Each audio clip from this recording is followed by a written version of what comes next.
नमस्कार दोस्तों।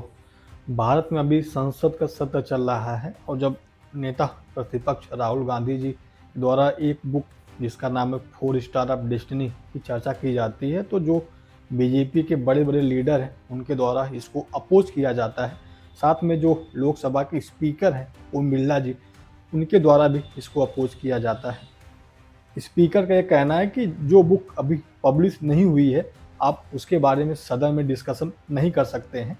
जो लोकसभा का रूल है 349, यह कहता है कि आप उन पुस्तकों के बारे में कोई भी डिस्कशन सदन में नहीं करेंगे जो अभी पब्लिश नहीं हुई है।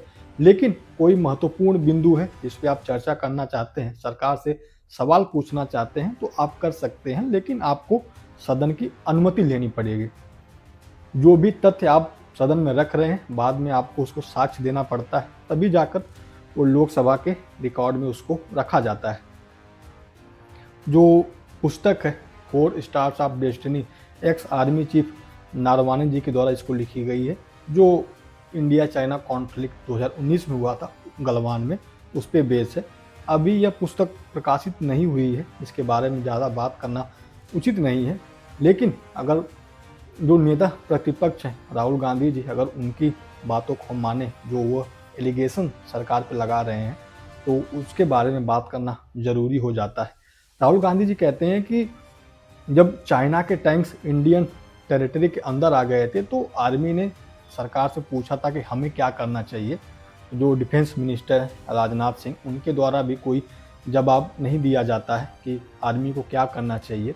जब मोदी जी से पूछा जाता है कि आदमी को क्या करना चाहिए, चाइना के जो टैंक्स हैं इंडियन टेरिटरी में आ गए हैं, तो राहुल गांधी जी कहते हैं कि मोदी जी ये कहते हैं कि जो आपको उचित लगता है आप वो करिए। उचित समझो यानी कोई भी वो संतुष्ट करो। जवाब आर्मी को नहीं दिया गया था। आर्मी जवाबी कार्रवाई करने के लिए तैयार थी, लेकिन कोई भी जवाब नहीं मिलता है सरकार की तरफ से।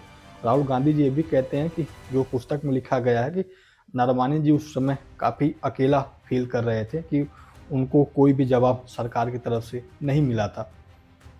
अगर ये पुस्तक में जो एलिगेशंस हैं जो राहुल गांधी जी के द्वारा लगाए जा रहे हैं वो गलत हैं, तो सरकार इस पर मानहानि का केस भी कर सकती है।